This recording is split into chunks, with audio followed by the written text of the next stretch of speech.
It was a hot afternoon in the month of May. Along Balestier Road, there were many workers having their lunch at the various coffee shops and restaurants.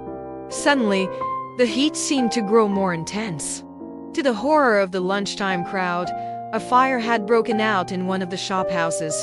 The fire was on the second story. Flames were leaping from the window and thick, heavy smoke was engulfing the area. Some people called the fire department on the handphones and others rushed towards the shop house to see whether they could help out in any way. There were 3 men struggling down the stairs.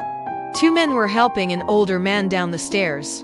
The firemen came within a few minutes and they quickly set about putting out the fire. As the shop house and the neighboring ones were all made of wood, the fire spread quickly. Soon the shop house next door caught fire. By then, a large crowd had gathered around the scene. Then, to everyone's horror, they saw a little girl clutching a kitten at one of the windows of the shop house.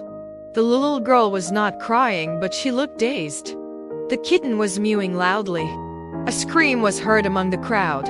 A woman rushed forward and cried loudly that the little girl was her daughter. One of the firemen quickly took action.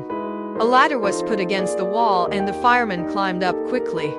He told the little girl not to be afraid and to hold on tightly to the kitten. He grabbed the little girl and rushed down. The crowd heaved a sigh of relief. Within 5 minutes, the roof of both shop houses caved in. The fire was soon brought under control. It had been burning for about 25 minutes. Unfortunately, both shop houses were burnt beyond recognition. Luckily, no one was hurt or killed in the fire.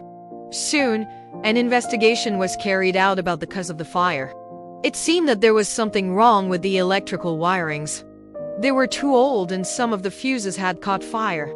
The authorities warned the owners of the neighboring shop houses to change their electrical wirings if they are old because they could be a fire hazard. However, most of the shop house occupiers decided to move out of the shop houses.